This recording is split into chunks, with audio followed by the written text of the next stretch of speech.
Hi guys, it's Nina. Oh, I've got the wrong little caption on. Hold on a second. There we go. Hi, it's Nina Hart. I'm the president of the National Nurses in Business Association and the owner and executive consultant of Hart Healthcare Solutions. And I am excited to be here today live. This is our Tuesday afternoon live stream. Normally, I am joined by our member engagement coordinator, my sister Casey. She is traveling for a friend's wedding, so she is not here today.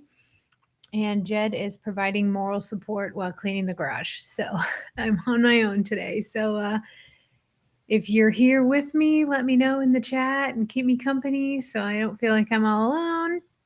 But what I really wanted to talk about today, when I was thinking about what is the next natural progression from talking about overcoming the fear of failure, like what happens next, right? Like, well, once you overcome the fear of failure, it's time to come into dreaming again, right? And some of you have taken my dreaming again course and know how I love talking about mindset and how important it is to really allow ourselves to dream again after being in situations where we feel like we are just kind of bogged down. Like, last week I talked about just my experience with being fired, and everything seemed very like depressing and like, what are we going to do? And like, woe is me. And like, I'm this victim that this happened to me. And so I was not, hey, Eva, hey, Peter. I was just not in a good place right after losing my job, and I felt like everything was hopeless and nothing seemed right. And so we go through these down times where we're like, okay, we're feeling like we've experienced this negative thing. One of the things I've done is, I think I talked about this maybe a little last week about my AFT, my aroma freedom therapy. Aroma freedom, what's the T? I don't think it's therapy.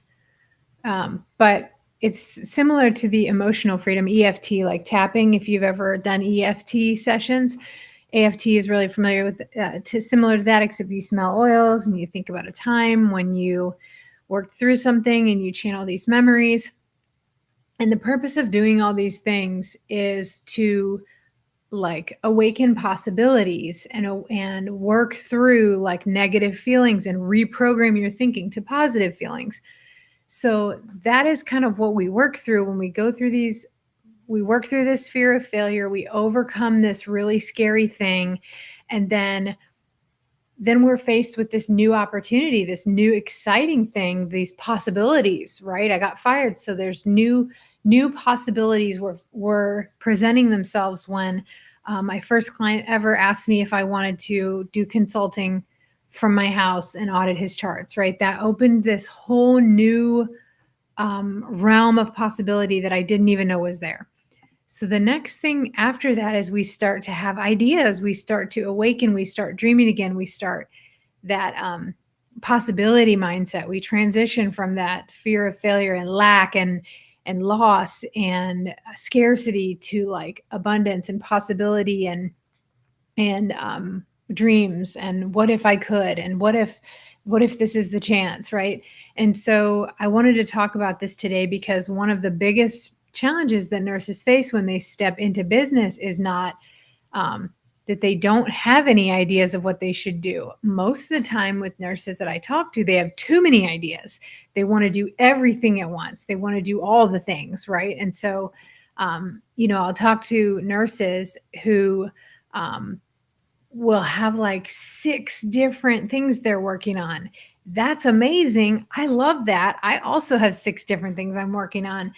But if you're just trying to start, you really have to pick one and go with it. I think it's Russell Brunson that came up with like ClickFunnels, was talking about like you need to make $1 million off of one thing before you move on to the next thing. Hopefully, I think that's the right person. Somebody correct me if I'm wrong. But he talked about make $1 million off of one thing before you move on to the next thing. And I think that's something that I see really prevalent with nurses is they've got some really great ideas and never ever move on one of them. So it's like with all these opportunities, now we've got this flight of ideas and we're stuck in analysis paralysis. We don't know which one to start. We want to start them all, so we don't start any. We don't do anything. And so, how do you confidently move from all these ideas to one idea? Which one should it be? And then how do you even like start moving in the direction of that idea? And I think this is something that I really see a lot of nurses struggle with. So I wanted to talk about from idea to action, how to choose the right business idea, how to execute with confidence, and just talk about that, some like real strategies that I think could be super helpful. Hi, Sue. Hey, how are you? Thanks for coming on. So I'm talking about turning ideas into a profitable business, that translating an idea into action into a business for those who are starting. And sometimes this could be for established businesses, right? That it's like I have all these ideas of where to take my business. Which one do I do so I don't do any? Or if you're like me, I have all these ideas of where to take my business. I'm going to do them all at the same time and just literally stretch it out for 3 years because I'm working on so many projects at once. So this could help you too. If you're already running a business and you're like, I want to do all these big things with my business, how do I organize these thoughts? This should help you too. So I'm going to talk first about some of these issues. So overcoming indecision. It's very, very common. It's like this, you get these ideas and you want to do them all so you don't start any, or even like the fear of like picking the wrong one, or thinking somehow that if I make a decision, then I'm trapped in that for all of eternity. I can never change it and I've messed up my business forever, right? So a couple points I just want to make before I talk about these proven strategies. I want to just remind everybody that not making a decision is still a decision. No decision is a decision. So if you've got 6 ideas and you decide not to move forward with any of them, that's your decision. That is the decision not to move forward. I have actively decided I'm not moving forward with this right now. That's fine too, right? Like when I talk to nurses and they say they're not ready for this, then that's their decision, right? I don't say, yes, you are. If I really think they're not ready for it, I'll say, well, that's a good decision right now. Then if you're telling me you don't have time for this, you don't have the energy for this, you don't feel passionate about it, you're happy at your job, you love your job, and you just think that that's the best fit, wonderful. That's great. That's your decision then. But if you feel this pull inside that you should be doing something different, that's telling you, that's a cue, a trigger, like, oh, maybe I'm supposed to be doing something different. That's not the same thing as feeling like you're happy with what you're doing, right? So I think the problem is when I talk to nurses who are like feeling pulled to do something else, feeling like their job is not a good fit or employment is not a good fit for them at all, or they're disenfranchised, disenchanted with the with the whole healthcare system as a whole, and they're just done with it, right? And that's a big chunk of nurses that I talk to are just done with healthcare as a whole, just want to be done, want to exit the system completely. I totally understand that feeling. I have it as well.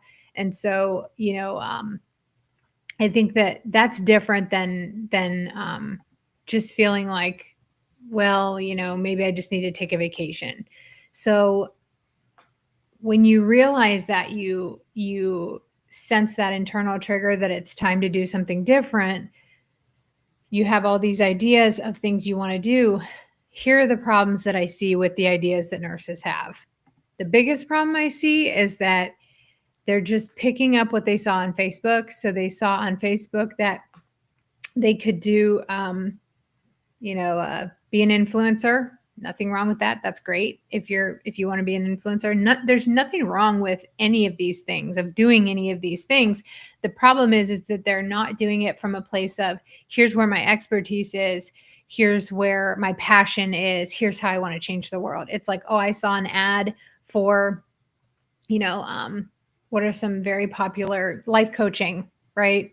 Functional medicine is very popular right now. Legal nurse consulting's been a big one. And I see a bunch of nurses who say, I think I'm going to be a legal nurse consultant. And I say, why? And they have no idea why. They're not interested. They don't want to be in charts. They don't have no interest in, the legal system of how disputes are won, or how they would be advocating sometimes against other nurses. They're not aware of that. There's just all kinds of pieces that they just have no idea. They just saw that this was an option, and they're so desperate at this point that they're like, I'll do anything, right? So we actually have to have some sort of structure for how we come about what we're going to do as a business, because there really does have to be some foundation there. And even if you said, I'm going to start a coffee business, and you hate coffee, right? But maybe your mom loved coffee, or your grandma loved coffee, or you love the smell of coffee, you just hate the taste of it, and you just want to be around the smell of coffee all the time, right? Or you met your spouse over coffee, and they love coffee, and you're helping them build this business. Or isn't there like a coffee company that says like a baby is the size of a coffee bean at 7 weeks or something like that? And it's 7 weeks coffee, or 8 weeks coffee, or 6 weeks coffee, or something like that. There's a why under there somewhere, right? Maybe it's not even about the coffee. It's about the baby the size of a coffee bean, right? There is a why there somewhere. There's a purpose that they're selling coffee. And maybe it's not even the coffee, it's to save babies. I don't know. There's a purpose there, right? So there has to be something more to keep you going than just whatever caught your eye at the time. So there has to be a little bit of inflection and like self exploration and evaluation here. Like, what are my strengths? Okay, well, I love solving problems for patients. I love, the idea of preventing injury. One of my coaching clients was a NICU nurse, and she saved a baby because the lines were tangled, and she developed a system to untangle the lines, and that was her passion, was safety in the NICU, so that no baby ever died from a medication error, right? She evaluated her expertise. Her expertise was that she had a system for keeping things organized that other people didn't have, right? So she can market that to hospitals and NICUs as a specialized safety system to save babies' lives. If every nurse follows this system, you'll never lose a baby again, right? So there's this deeper mission there that's driving what she's doing. So some of this does need to come from your experience, what you've done in the past. That doesn't mean you need to qualify yourself and say, well, I'm good enough to do this as evidenced by A, B, and C. I think when we do that, we self sabotage, and then we go right back to analysis paralysis. Well, am I good enough? Or is it just that once it was a fluke, right? Or do I really know enough? No, really, I don't. I really don't know enough. I need to wait and do this in 10 years when I have all the knowledge I need. And that specific date and that specific knowledge will probably never come, right? I've been working for myself for 5 years now, and I was telling a nurse today, like, I hope you know that I don't know everything. I don't know every regulation about hospice. If one of my clients asks me a reg, and they expected me to know it, and I don't, I say, unfortunately, I don't have all the regs memorized yet, right? Like, I don't have the whole COP for hospice memorized yet. I don't know every single possible regulatory I don't have the ECFR memorized. My brain doesn't work like that. I probably never will, right? I'll always have to look things up. I'll always be learning. I'll always be in this mode of kind of absorbing knowledge. And so I think that we have to give ourselves a little bit of grace when we're in that stage of evaluating where our expertise is, because if we're not careful, we can go overboard, right? And it's not meant to be. What qualifies us is how much we know. What qualifies us is our desire to serve and help and improve, patients' lives, organizations, healthcare as a whole, whatever your passion is. It's most likely, if you're a nurse, it's built around helping someone do something, even if it's helping them with their appearance, look better, feel better about themselves, helping them take better care of their home or their children. Those are important things too. So a couple ways that I like, one specific, I'm just going to tell you my favorite, and then I'll tell you a couple that I know a little bit about that I'm excited to learn more about. So the primary way I'm going to talk about making these decisions about your business idea is using the ICE matrix. So the ICE matrix is impact, confidence, effort. Okay. So essentially, you are rating, you can list out anything that you're interested in. Anyone can do this. This doesn't have to be for a brand new business. Any nurse with any ideas about what they should be doing next. This doesn't even have to necessarily be for a business idea, but that's the context I'm talking about in today is basically using it to help you make business decisions.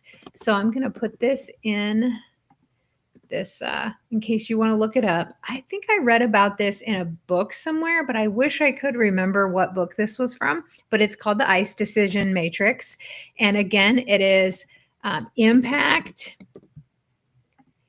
and confidence and effort. So you're rating all your ideas based on these three things. So essentially, you can make a list of everything you're interested in. I want to write a book. I want to have a consulting agency. I want to coach people. I want to develop a course.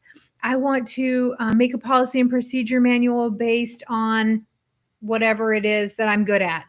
Anything you want to use this for. On the left side of a piece of paper, list out every single idea you have for your business. I want to do foot care. I want to be a legal nurse consultant. I want to sell candles. I want to write a book. I want to be an author. I want to be an influencer. I want to, anything in the world that you can think of for your business that you might want to do. You list this out on the left side of a paper, and then you rate it on a scale of 1 to 10. And so you say, what kind of impact would this have on people I care about? So, or on the healthcare community, or on moms, or on nurses, or on babies, or on the person I care about. And so you're going to say, writing a book, that might have a huge impact. That might impact lots of people, right? What about, becoming an influencer? Well, if I became an influencer, I would impact a lot of people, right? That would be a ton of people. So you're going to rate it by what the widespread impact would be. That's the I. Okay. Then confidence. What is my confidence level in doing this? Well, if you know absolutely nothing about,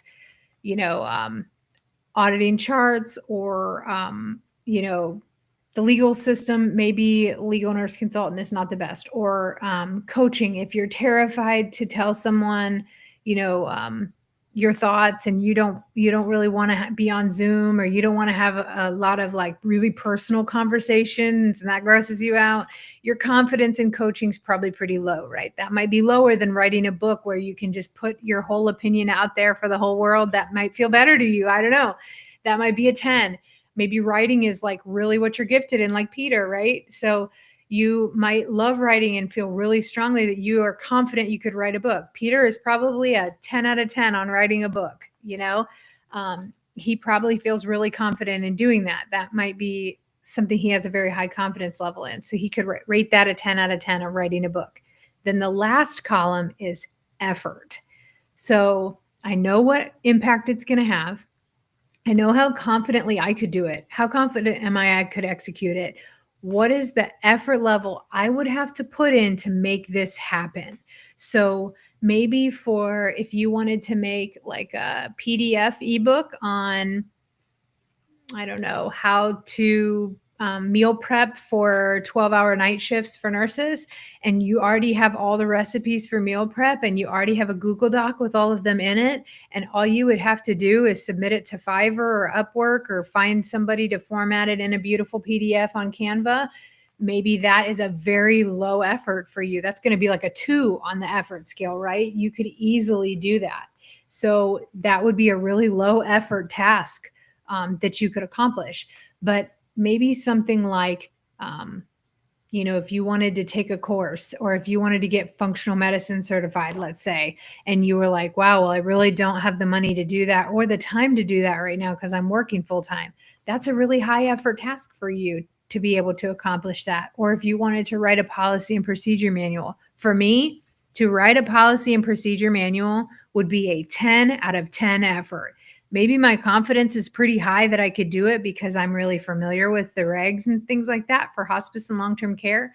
That is true. My confidence is high, but my effort is super high, right? That is a laborious task. So, how quickly could you execute? How much effort would have to be put in? And so you can then score up those columns to see, what should I do right now? Well, if your confidence is really low and your impact is really low, then maybe that's not an area, and the effort's really high.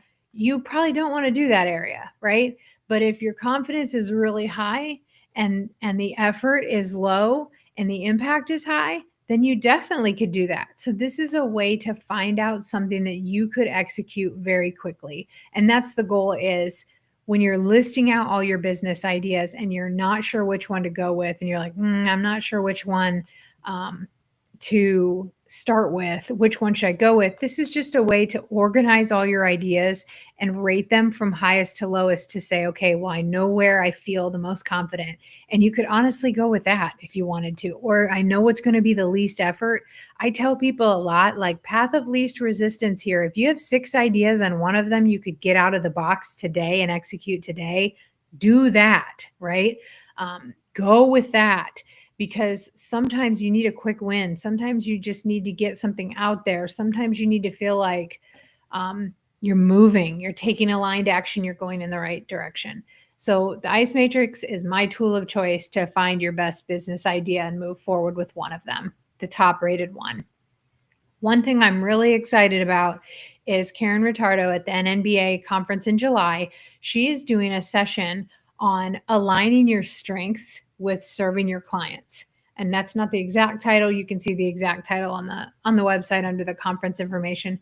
But the reason I'm so excited about this is because sometimes when we feel friction, and I have been through this myself, I have felt this friction recently. I don't even mean like 5 years ago. I mean, like, all the time I feel this friction.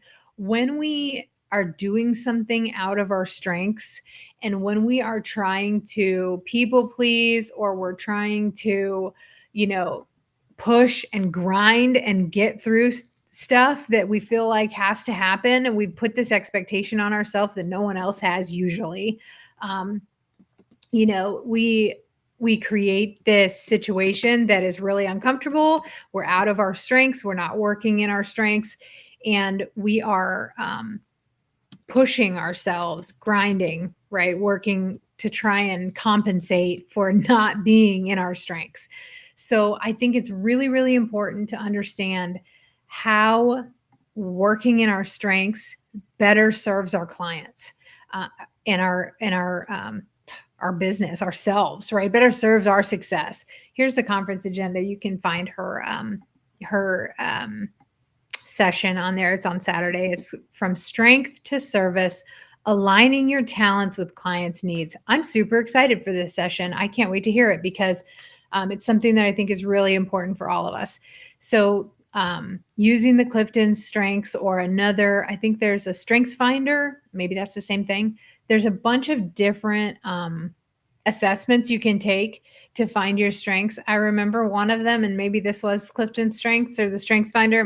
One of mine was woo, and now that didn't make a lot of sense at the time, but now it does, because I'm all in the woo woo and the mindset, and it's my big thing is like really changing our thoughts and our perspective, and the quantum soup and the reality casting and all of it, vision casting and dreaming, all of it is like really, really important to me now. How I structure my business, how I think, how I respond, how I allow myself to perceive situations, how I put out there what I want to happen. All of that is because, those are important to me. But at one time, I wasn't aware of that. And before I was even aware of that, I got woo on my Strengths Finder test. And that's kind of a funny little thing that you're like, what is this? What does that even mean? And now all of a sudden I am woo. I am the woo. So I've embraced it. But there's all kinds of tools that can help you really identify your strengths that you can apply to deciding what business idea to do first. So work in your strengths. All of that to say, know your strengths, work in your strengths. If you have an idea and it aligns with something you're really good at, there's going to be less resistance moving in that action in that path than there is with something that goes against where your strengths are, unless you have a partner who's going to really balance you out, or you have outsourced this or delegated this to someone else on your team, which most of the time for many nurses, when we start out, we don't have a team, it's just us. So if your business base is not aligned with your strengths, there's going to be a lot of friction, right? So you definitely want to be working in your strengths. Some other tool that I've heard of is like the 80-20 rule, identifying 20% of the actions that will bring 80% of the results. So you have to know the outcome. You have to know what you want. So if your result that you want is $1 million business, I want $1 million business, then you have to identify then what are the 20% of actions that's going to bring me 80% of the results. So for this, you need to know the outcome that you want to have, and then you need to work in the actions that are bringing you closer to that result. That can be hard to implement on the front end because sometimes we feel like we don't know the strategy, or we don't know what the desired result is. We want something diffuse, like we want freedom, we want to work for ourselves, be our own boss. Like maybe there's no specific agenda there or no specific outcome there that it's tied to. So that can be a little hard to nail down. But I think outlining your goals and your results, what you want from a business, and sometimes that can start with what you don't want. I think that's okay too, to outline, okay, I know I don't like this. I need to be away from this. I need to have the freedom to pick my kids up from school. I need to be able to take a sick day when my kid is sick and not be written up for missing one day of work. Like some of these things that I hear nurses talk about, like they don't necessarily know what kind of business they want. They don't have any business goals, but they know that they can't do this anymore. Hey, Janet. Hi. So they're motivated by these painful factors, right? So those painful factors are driving what their goal is. But setting like SMART goals and saying like, here's what I want, here's when I want to do it, and then just taking aligned action, taking small steps that align with that, to move towards those ideas that you've identified are going to get you to that result that you want. And which one can get you there the fastest, and which one is aligned in your strengths. Keep it super simple, right? Because you don't have all the other answers. You can't fill in all the blanks. So we just have to do what's in front of us, what we know. We know our own strengths. We know what we want for the most part. Maybe it's not super clear. Maybe it's not a 10-page prospectus. That's okay. We have an idea of where we want to go. We have an idea of what we can do to help people and serve. Follow that and take aligned action. And that's really how to move ideas into execution. So, some next steps from that would be finding accountability, mentorship, peers who can support you, sharing your ideas, having conversations, connecting with people that can help you move forward. Building relationships has been a huge part of that. Really getting clear on who you serve, how you serve, and why you serve. We've done a couple of lives about this, about identifying your ideal client, doing market research. Go back through those things to figure out, do I really have a very clear, could I articulate, if you asked me, Nina, if I asked you, who do you want to help and how do you want to help them, and what is the result that they want and why do they need that and can they afford it? You should be able to answer all those questions before moving forward with a business idea, because you don't want to just go into something because you saw it on Facebook and thought it sounded cool and thought it sounded like a get rich quick idea, right? And a lot of the times when we're desperate, those things seem like they're very appealing or seem like they're a good answer, but you really want to make sure that it's going to be a good fit for you, that it's going to be in your strengths, it's going to be aligned with your values, and that it's going to meet a need that you've identified that people have, and those people can afford to pay for that need to be met by you somehow or your service. So hopefully those strategies and those action items will help you move forward. And thank you so much for joining today. That's all I've got. Thanks, Janet, Peter, Sue, Eva. It was great to have all you guys on. And I hope to see you at the NNBA conference, and check out that agenda where Karen's talking about aligning our strengths to better serve our clients. I'm excited for that.